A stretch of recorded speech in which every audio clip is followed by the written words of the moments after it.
to take note of like fashion and style was when I started doing live PAs, and then obviously getting a little bit of money in my pocket off the back of that. And then that's when I started thinking, you know, because the first couple of shows, you'd go up on the stage from the crowd and you'd literally look like somebody in the crowd. After the first couple of shows, I was like, you know what, I'm gonna use a bit of this money and just buy stuff that's a little bit more premium, a little bit more expensive, a little bit more sought after, so that when I get on that stage, you know, I just don't look like everybody else in the crowd.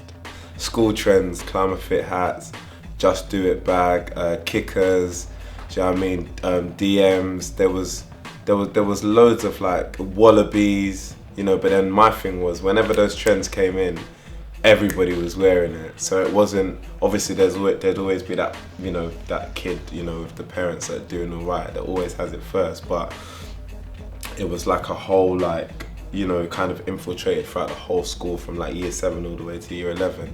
But those are really the ones that I can remember quite vividly.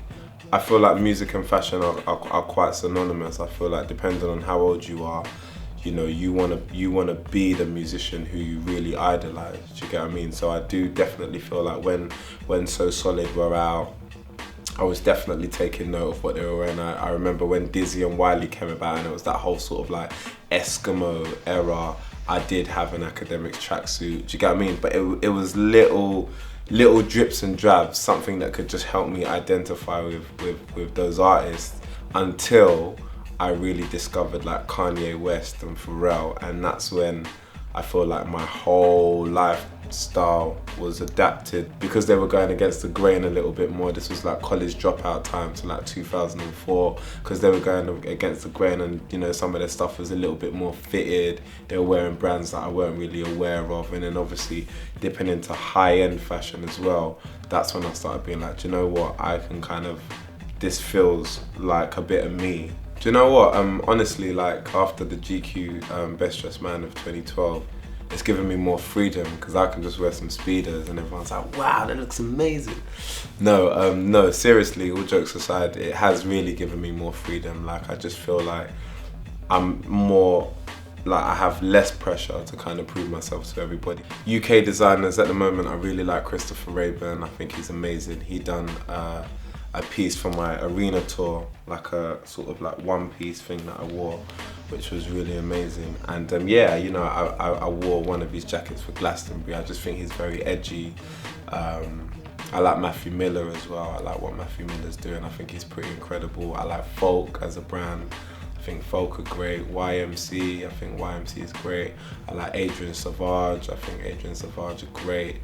Tourist as a brand is really, really good as well. Oliver Spencer, I think is great. Do you know what? Like, most of the stuff I do wear at the moment is British anyway. Like, I really think there's some amazing British brands, but those are probably my favourite ones.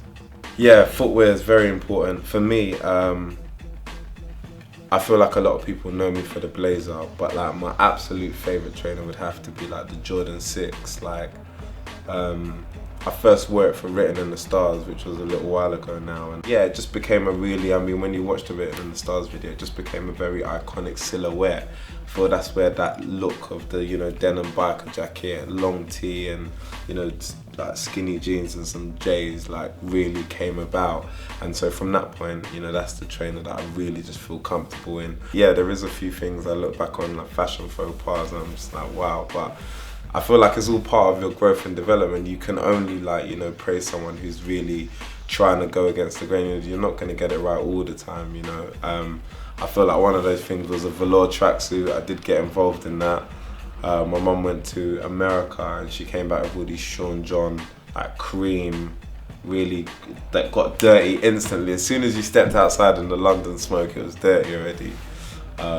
And I wore that for a little while, and then the other one would have to be the turn-up jeans in the wifey video, the VC ones. But that was 2006, you know, that's 6 years ago. So, do you know what? Confidence is the most important thing. I feel like, you know, if you're confident and if you're not scared to really just, like, you know, be out there and really think out of the box, and to be honest, wear what you want to wear. I also just think, you know, try and work with as many different textures, as many different prints, as many different shapes and cuts and fits as possible, you know, like, Just try your best not to clash as well. I think one of the things I saw someone doing it the other day, like for anybody who's really into like sporting brands like Nike and Puma and Adidas, don't wear them all at once. Just I wouldn't do that. Do you get what I mean? And I saw someone wearing like a Puma jacket and then they had Air Max 90s on, and I was just like, no.